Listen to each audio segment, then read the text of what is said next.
Saber quem se é determina o tanto de estresse que eu aguento e também que eu quero aguentar. E você? Qual o fator que te estressa? Antes de conversarmos sobre isso e muito mais, roda a vinheta.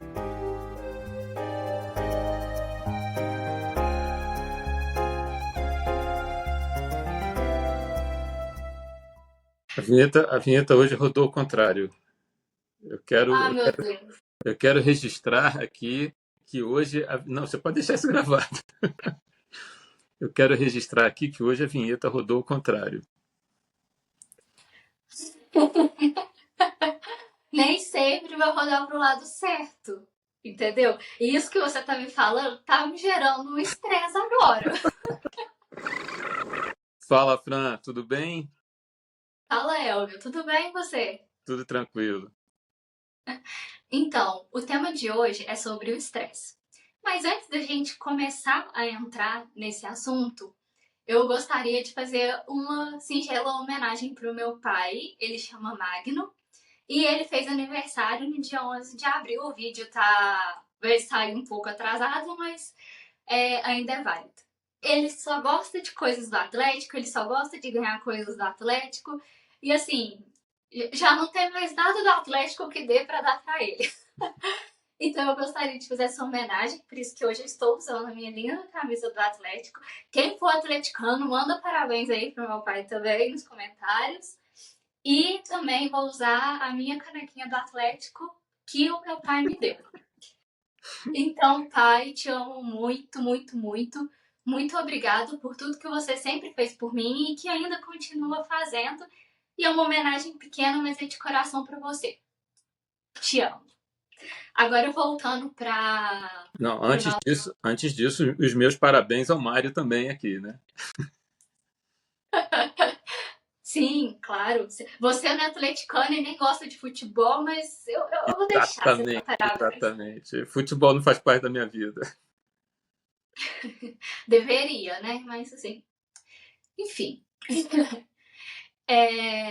Então, retomando aqui, né, o nosso tema de hoje, o nosso episódio. Hoje eu quero falar sobre o estresse. O estresse, ele é uma resposta comum do nosso corpo. A gente precisa desse estresse. É uma resposta tanto do corpo quanto da mente quando a gente tem que ficar em alerta por causa de algum conflito, alguma situação que nos gere medo. Em outra perspectiva, a gente pode falar que o estresse é um excesso do presente, a ansiedade, um excesso do futuro e a depressão é um excesso do passado. Então, essa resposta a esses estímulos que eu falei serve para nos proteger, né? Mas quando a gente começa a ter um estresse muito exacerbado, quando isso começa a impactar negativamente na nossa vida, podem acontecer algumas coisas que vão nos prejudicar, tal como uma crise de ansiedade, pode piorar o transtorno de ansiedade generalizada e também podem acontecer os chamados, vamos dizer assim, surtos, né? E dentro dessa perspectiva, eu gostaria de perguntar para você, Elvio. E aí, você já surtou alguma vez? Não, eu não surtei até hoje, mas já passei todas essas fases aí que você está falando, né? De como é que a gente teme o presente, passado e o futuro.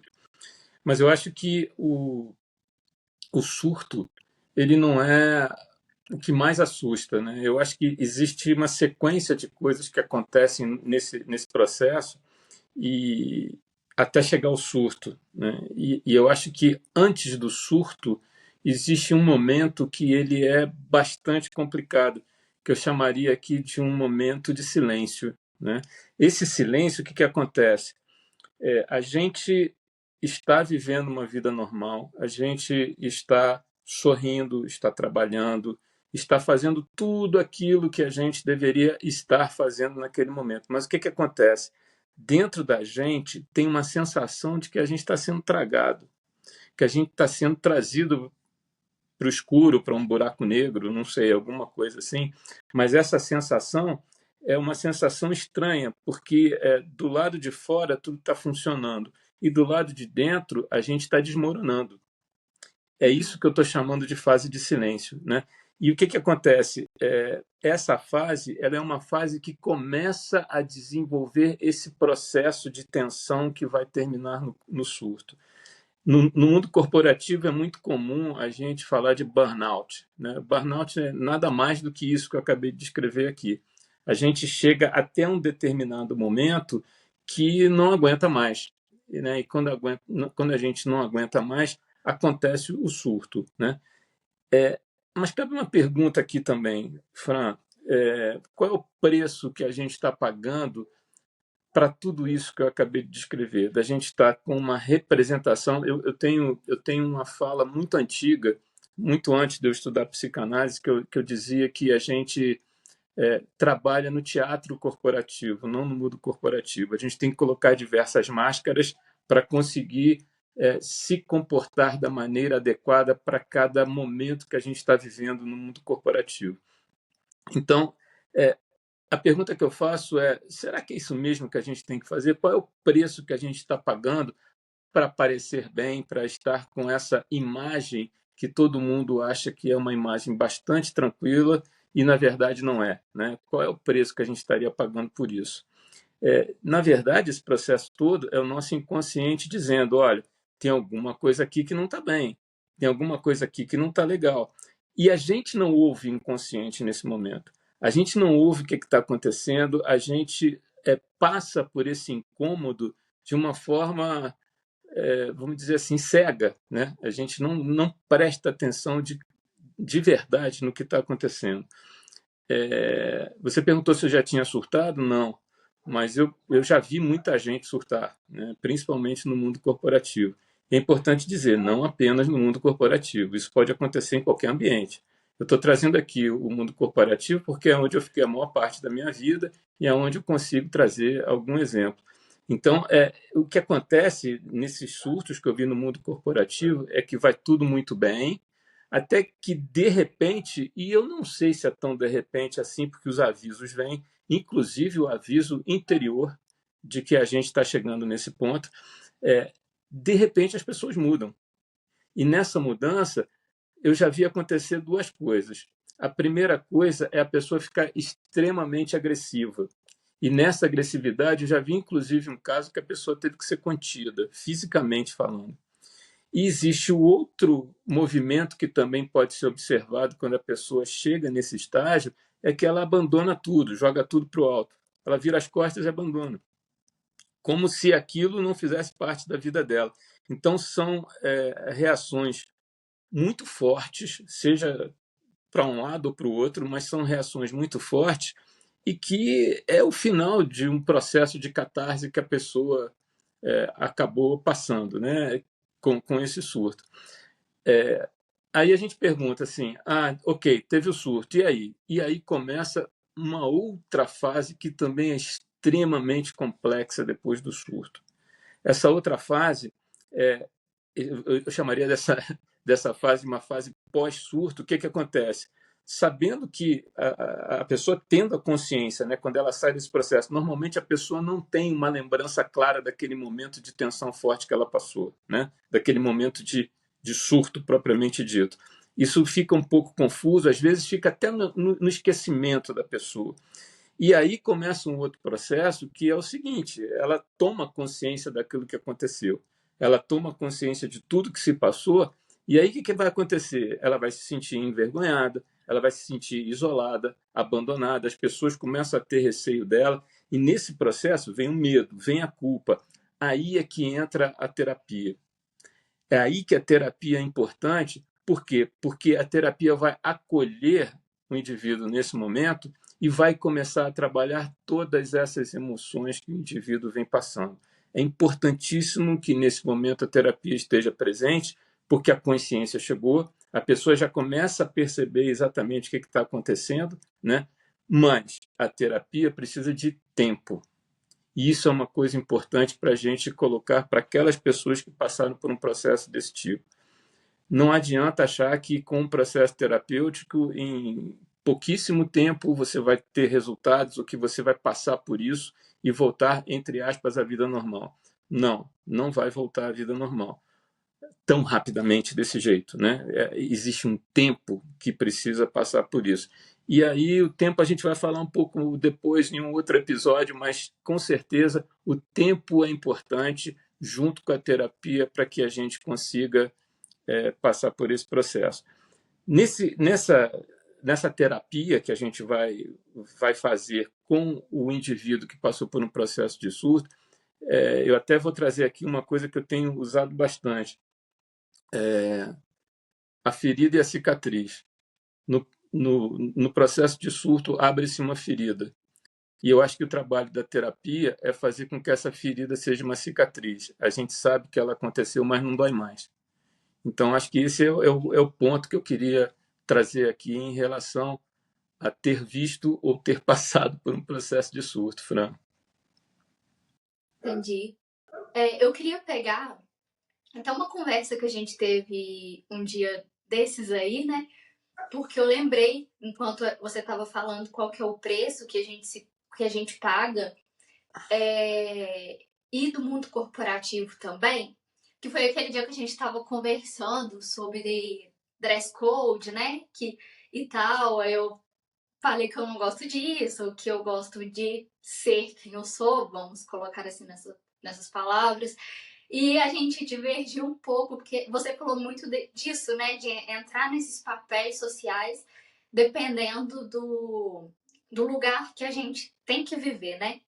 Então, assim, eu queria trazer isso, porque eu acho até interessante a gente trazer também os nossos olhares diferentes. Diferente de uma pessoa que não entrou no mundo corporativo, apesar de eu também ser formada em administração, eu nunca entrei, propriamente dito, no mundo corporativo, e de você que já tem toda uma vivência e tal. E também trazer as consequências dos nossos pontos de vista de cada ação que a gente tomou de acordo com o que a gente viveu. Enfim, eu sou uma pessoa que não gosto muito de me desviar muito daquilo que eu acho que é interessante para mim em muitos aspectos. Então, por exemplo, se eu precisar de usar salto, falar comigo, você tem que usar salto, então provavelmente eu não vou nesse lugar porque é uma coisa que eu não gosto. Eu prefiro me privar. E o que acontece de consequência na minha vida? Menos networking, acaba que a gente fica um pouco mais restrito àquelas pessoas que também têm alguns valores mais parecidos que o seu, né? Então acaba que a sua gama de amizades, de pessoas conhecidas, ela fica menor. Então é uma consequência disso. Mas, para mim, isso é ter qualidade de vida. Né? Eu prefiro isso do que entrar em um jogo porque eu preciso ter determinado comportamento. É a minha visão.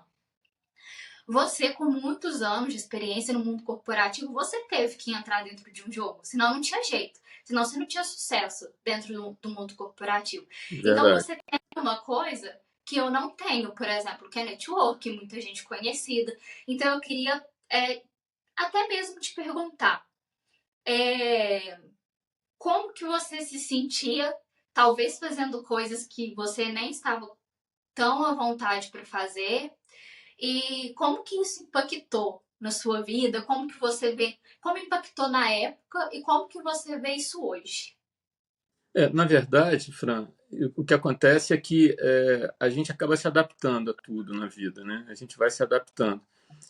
E à medida que você vai tendo um pouco mais de maturidade, e aí eu estou falando de maturidade emocional, não estou falando somente de maturidade por tempo de vida decorrido, né?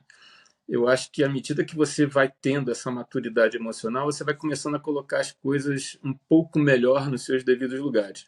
Por exemplo, uma coisa que você falou, para você isso é uma qualidade de vida, né? Qualidade de vida para mim tem uma conotação um pouco diferente, né? E é legal essa coisa do, né? A gente já comentou isso aqui uma vez, mas é legal essa coisa da gente divergir de pontos de vista sem divergir do todo, né? Vamos dizer assim. Qualidade de vida para mim é conseguir gerenciar o meu tempo da maneira que eu quero. Isso para mim é qualidade de vida.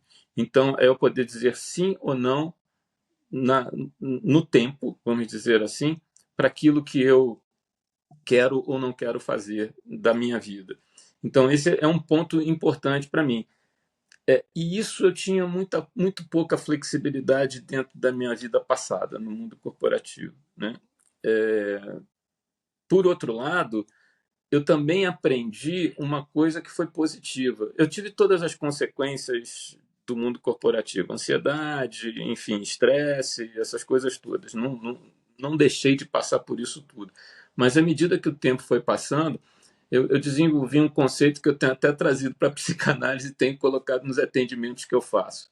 Né? Eu desenvolvi uma visão, vamos dizer assim, de não comprar aquilo que eu não quero. O que é o não comprar aquilo que eu não quero? Quando a gente vai numa loja, a gente vai lá, vê um determinado produto, compra esse produto, paga por ele e traz esse produto para a gente e coloca na nossa casa.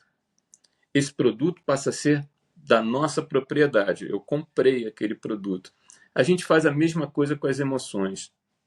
A gente pode fazer a mesma coisa com as emoções. Então você observa, esse comprar de fato, quando a gente está falando das nossas emoções, é a mesma coisa.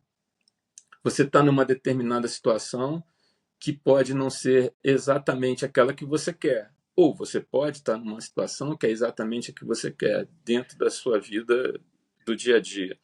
Se você está numa situação desejada por você, você pode comprar aquela emoção, trazer para você e guardar na sua casa. Ela é sua. Ela pertence a você a partir desse momento. Mas se você está num lugar onde não é favorável emocionalmente para você, aquilo está te incomodando, aquilo não é legal. Se você compra essa emoção e traz para você, você está gerando um trauma. Você está gerando alguma coisa que vai te incomodar, você está gerando alguma coisa que não vai ser legal para você. Então, assim, eu acho que esse equilíbrio aqui é o que faz, de fato, a gente estabelecer se eu quero aquilo, se eu não quero. Uma outra coisa que interfere bastante é a coisa do controle. Né? Na hora que a gente está nesse momento também, querer controlar tudo que está ao nosso redor é uma coisa que complica, porque na hora que você tenta controlar, você está comprando isso, você está trazendo para você. E se você não consegue controlar, como é que fica? Esse foi um dos grandes desafios que eu tive na minha vida, eu tenho esse desafio até hoje. É a coisa do controle. Todas as pessoas do universo, elas têm a tendência de controlar, elas têm a tendência de estabelecer o controle, né? Maior, menor, de um jeito, de outro, mas a gente sempre quer ter o controle da situação onde a gente está envolvido. E a gente sabe que isso nem sempre é possível. Aliás, na maioria das vezes, isso não é possível. Então, equilibrar isso tudo que eu estou falando, eu compro ou não compro, eu controlo ou não controlo, eu trago para mim ou não trago. Né? Eu acho que esse é o grande equilíbrio que a gente deve estar buscando nas nossas vidas. Disso que você falou, dessa parte do que eu vou comprar ou não, é a gente escolher as nossas batalhas. Tem batalhas que é melhor deixar pra lá, nem tudo a gente tem que lutar, vamos dizer assim. Vamos escolher o que realmente é necessário, né, pra gente correr atrás, pra gente batalhar, pra gente comprar, né, de acordo aí com a metáfora que a pessoa preferir pra vida dela. E também voltando um pouquinho na frase inicial, porque tem a ver com o que você também disse, é muito importante que a gente trabalhe o autoconhecimento, que é uma coisa que a gente fala em diversos episódios e a gente vai falar em diversos episódios, porque independentemente do tema, o autoconhecimento vai ser extremamente importante. Por quê? É necessário eu entender o que me estressa, o que está me causando um determinado estresse. Por que, que tem coisa que eu surto? Aí aqui eu tô usando um surto no sentido assim, que me gera uma emoção um pouco mais forte, não um surto mesmo, né, psicótico e tal. Mas por que que tem coisas que me deixam assim tão abaladas e por que que outros não? Uma coisa muito importante é a gente compreender que fatores estressores são diferentes de pessoa para pessoa. Então, vou dar até um exemplo meu e do Elvio. Ele mora em Carrancas. Eu não sei se todo mundo aqui conhece, mas depois vocês pesquisam no Google. É uma cidadezinha, assim, muito bonita, eu já fui. Tem quantos mil habitantes, Elvio? 4.000. Tem 4.000 habitantes, mas lá, assim, é uma cidade do interior de Minas, é cheio de cachoeira, ele mora na parte rural, tem quase uma cachoeira no quintal, né? É que a gente brinca. Tem o jardim e mora sozinho, e você gosta disso. Inclusive, um fator estressor para você é sair desse lugar de paz, de tranquilidade. Em contrapartida, eu já sou uma pessoa que não conseguiria viver num lugar assim. Para mim seria um fator muito estressor. Por quê? Eu moro em Contagem, que é região metropolitana de BH, bem perto da Arena MRV, que eu moro, inclusive, que é o estádio do Galo, só para constar. E assim, eu gosto de cidade grande. É uma coisa que vem comigo há muito tempo, porque eu gosto de ter a possibilidade de visitar novos restaurantes. Eu gosto muito, muito de novas gastronomias, de experiências culturais. Não que o Elvio não tenha, você também tem muito dessas experiências. Mas eu sou um tipo de pessoa que, por exemplo, não gosto de repetir restaurante, porque eu gosto de sempre estar conhecendo coisa nova. Eu não me importo de experimentar uma comida nova e ela ser ruim, porque o que vale para mim é a experiência. Então eu não tenho paciência de ficar ali, porque para você é paz. Para mim é como se fosse uma mesmice, sabe? De viver aquela rotina todo dia e tal. E eu sei que você gosta de rotina. Eu também gosto de rotina, sim, rotina de trabalho, rotina que me deixa mais segura. Mas em questões de lazer e tal, eu já gosto de mudar, de sair da rotina e tal. E assim, isso não quer dizer que talvez daqui a um tempo eu também não esteja nessa, né, de querer um pouco de paz, porque a gente está em momentos diferentes. Depende Eu tô da em fase de momento vida, de exatamente. início, eu tô em momento de início de carreira, de conhecer as coisas, e você já viveu naquela loucura de São Paulo, então talvez para você agora seja um momento de internalizar uma paz, né? De sair totalmente daquele centro caótico e ir para um lugar muito mais tranquilo. É o que faz sentido para você agora, né? Uhum, isso mesmo, isso mesmo. Sim, outra coisa que eu queria só adicionar a essa fala, que quando a gente pega para pensar sobre o estresse dentro da psicanálise, né? É uma coisa que eu até falo para os meus pacientes e é para vocês fazerem também em qualquer situação da sua vida, é você parar realmente para pensar por que que isso está me incomodando tanto. Inclusive, a gente tem um episódio sobre incômodos, vou deixar aqui no card para vocês, mas é importante a gente começar a fazer reflexões para a gente entender qual conflito interno está gerando essa resposta. Quando a gente começa a compreender, numa próxima vez que isso for acontecer, a gente já vai ativar um alerta. E tem algumas coisas também que eu pensei aqui agora, Elvio, que é como se fosse aquela última gota d'água, né? Que às vezes a gente vai guardando tanta coisa, que você falou que é aquela questão do silêncio. Às vezes a gente vai guardando tanta coisa, tanta coisa, tanta coisa, que acontece uma coisa que talvez pra gente seja tão pequena, mas a gente vai lá e estressa. Então a gente também tem que ter esse conhecimento do que está acontecendo na nossa vida para a gente conseguir aprender a lidar, para que essa última gota não faça tudo transbordar, né? E aí também é importante o processo terapêutico para esse autoconhecimento, é, como você falou aqui no anteriormente. Então, Fran, eu queria trazer aqui também uma coisa que as pessoas me perguntam, né? Como é que eu faço, né? Qual é o caminho? Não existe um caminho único, nem existe, vamos dizer assim, uma solução que possa ser distribuída para que todos não passem por isso, não passem por um processo de estresse, não passem por um processo de surto, enfim. Não é possível que a gente tenha alguma coisa que fique disponível para que todos usem e funcione, né? Não existe isso. Mas uma coisa que eu tenho falado bastante para as pessoas do meu relacionamento e para as pessoas que eu estou atendendo também nesse momento é que a gente pode exercitar a atenção plena, né? O que seria essa atenção plena? A atenção plena é alguma coisa que a gente pode ver na psicanálise com clareza, mas você também pode ver isso em um monte de setores, vamos dizer assim, né?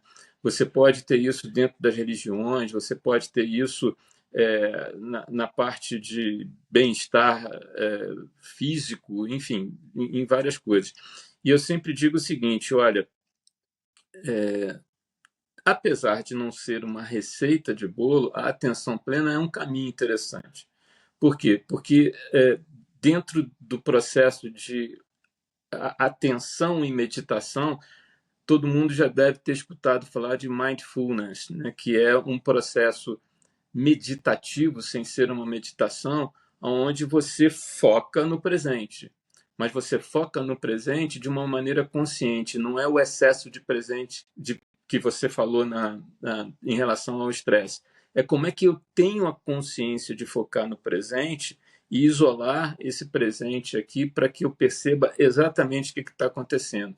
Então, a atenção plena pode ser um exercício de consciência do agora. Se a gente for para a parte religiosa, eu não tenho nenhuma religião, mas se a gente for para a parte religiosa, a gente vê que o budismo ele é uma religião que foca no presente, é viver o aqui e agora, né? A gente também pode perceber o seguinte: quando a gente foca no presente, a gente consegue distanciar a ansiedade que nós temos em relação ao futuro e também distanciar a tristeza que pode vir com a depressão quando a gente olha para o passado, né? Então, assim, eu acho que essa coisa da gente prestar atenção no corpo, prestar atenção nas nossas emoções, prestar atenção de fato naquilo que precisamos estar atentos nesse momento e não de uma forma generalizada, eu sei que isso cria uma saída interessante, né? Cria um caminho interessante para o que a gente pode fazer. Eu não sei se você já teve a oportunidade de trabalhar essa coisa da atenção plena, mas se você tiver, queria que você também compartilhasse um pouco com a gente aqui como é que isso funciona para você. Uhum. Sim, eu já trabalhei com essa questão. Eu trabalho, na verdade, todo dia com essa questão de atenção plena, tanto comigo quanto também para os meus pacientes. Geralmente eu mando para eles um PDF, assim, explicando de uma forma bem fácil como aplicar a atenção plena. Inclusive, eu vou deixar aqui nos comentários, não, na descrição do vídeo, esse PDF, para caso alguém queira fazer, vocês terem acesso. E eu vou explicar um pouco como funciona, só para vocês entenderem, depois eu falo um pouco da minha experiência. Tem dois tipos de atenção plena, vamos dizer assim, que é a formal e a informal.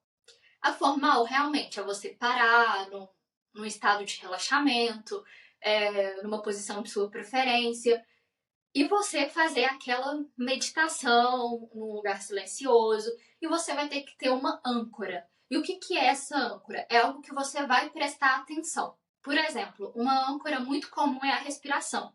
Geralmente é algo que o pessoal usa, inclusive eu vi uma psiquiatra falando, que foi até a psiquiatra Ana Beatriz Barbosa, que é aquela frase que eu falei no início, eu ouvi ela falando em um podcast. Ela falou que gosta de fazer ouvindo também as batidas do coração. Então, o que importa é você ter uma âncora nesse momento e você prestar atenção nessa âncora. Então, você vai inspirar, expirar, prestando atenção. E vai tentar trazer a sua cabeça para esse tempo presente. Você vai fazer isso intencionalmente. E é só que sua cabeça, de vez em quando, vai para outro lugar. Ainda mais se você estiver estressado, se você for uma pessoa ansiosa.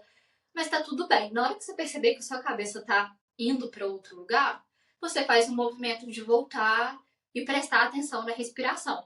E isso vai começando a ficar mais fácil com o tempo. Então, a atenção plena, como processo terapêutico, não é uma coisa assim que eu vou fazer hoje e tá tudo bem. É uma prática que é até bom você fazer todo dia. Não, tem que ser contínuo, né? Tem que ser contínuo. É, claro que você pode fazer no momento que você estiver mais estressado, para dar aquela baixada, mas o interessante é você fazer todo dia para você relaxar, fazer antes de alguma coisa que você que você sabe que você tá nervoso, né, para se preparar, enfim. Então é importante ter essa regularidade. O modo informal é mais o modo que eu faço.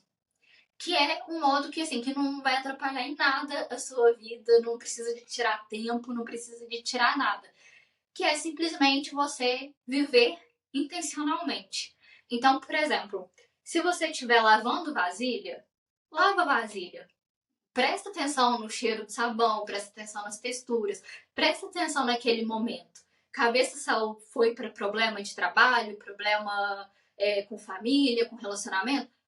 Volta para lavar a vasilha, viva aquele momento, sinta aquele momento.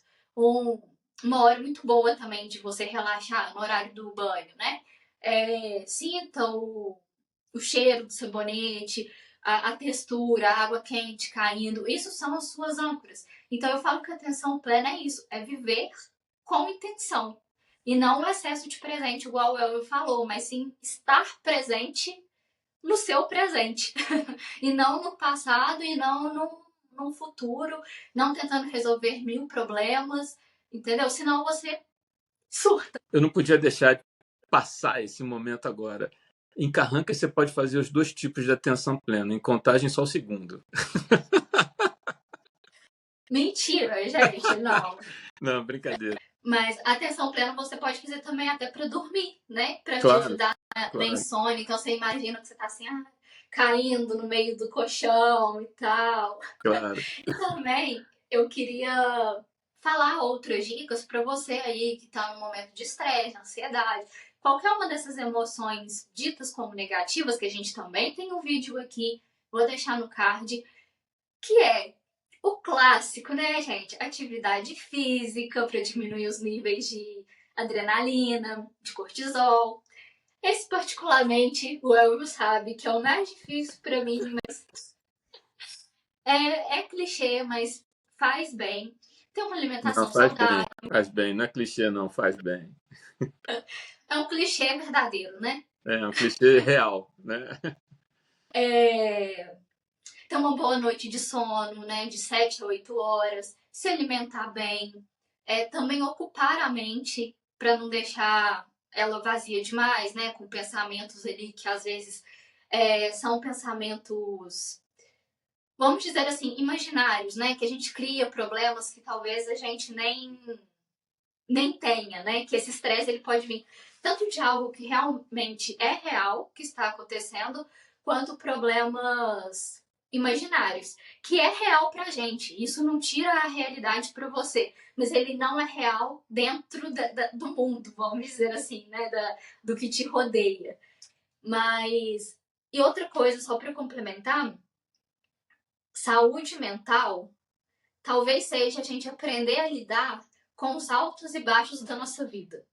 Porque isso a gente vai ter sempre. Sempre, a vida inteira. Mudanças. De vez em quando você vai estar lá em cima, de vez em quando você vai estar lá embaixo, de vez em quando você vai estar no meio. Nunca vai ser uma constante. Então, saber lidar com isso é você realmente ter uma boa saúde mental.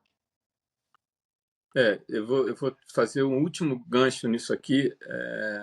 No mundo corporativo, a gente ter saúde mental é saber gerenciar o poder, os diversos níveis de poder que você tem dentro de uma organização. Então, para o pessoal do mundo corporativo, gerenciar o poder que a gente tem é importante. Bom, Fran, a gente está chegando no final do nosso episódio, né? E antes de eu passar para você fazer as despedidas de fato, eu queria deixar duas perguntas aqui para as pessoas que estão assistindo a gente. A primeira é: qual é o seu limite? Você já estabeleceu o seu limite? Aonde você está em relação a esse limite que você estabeleceu para você? E a segunda pergunta é: o que você tem comprado que não é seu? O que você tem trazido para a sua vida que não é realmente aquilo que te pertence, né? Então, comentem, deixe aqui nos comentários do vídeo. Obrigado. Sim, bora vender ou jogar fora esses trem que não te pertence, viu? Um primeiro passo é a gente compreender o que a gente comprou sem precisar, né? Para Exato. depois a gente conseguir aí dentro de um processo terapêutico, dentro de tudo isso que a gente falou aqui, a gente conseguir colocar essas questões para fora, jogar no lixo, enfim. Então, pessoal, acabamos o episódio de hoje. Gostaria de agradecer por vocês estarem acompanhando o nosso podcast, por vocês comentarem, curtirem. Vão nos outros episódios, os episódios estão legais. Um tá batendo aqui com o outro, né? A gente sempre cita um no outro, então eu acho que vai ser assim um movimento interessante de vocês assistirem os anteriores. Enfim, se inscrevam no nosso canal, ativem o sininho e até o próximo episódio. Até! Tchau, pessoal.